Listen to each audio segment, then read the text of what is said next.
Mga kapuso, idineklara nga po ng Pag-asa ang opisyal na pagsisimula ng tag-init sa ibang bahagi ng ating bansa. Tuluyan na po kasing humina ang hanging amihan at ngayon ay namamayani na ang easterlies o yung hangin na galing sa karagatang Pasipiko na nagdadala po ng maalinsangang panahon.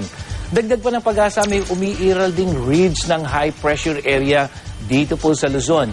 At ito pong high pressure area na nandito pa sa may gitna ng dagat Pasipiko. At ito pong dahilan, yung extension na yan ng ridge, kung bakit walang namumong sama ng panahon, lalong-lalo na dito sa may Luzon. At silipin naman natin ang temperatura sa ilang bahagi ng bansa ngayong araw base sa datos ng Weather Central. Sa Metro Manila, asahan na po natin yung 32 degrees Celsius mamayang hapon. At mababa po ang posibilidad ng pagulan, maghapon po yan.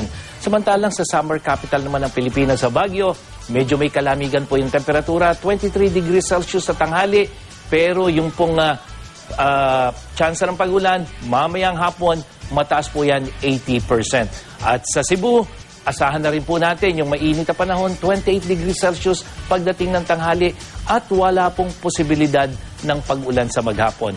At sa Davao, dyan naman po sa Mindanao, mainit din po, 28 degrees Celsius at medyo mababa rin yung posibilidad ng pag-ulan, 30% pagdating po ng alas 6 ng hapon.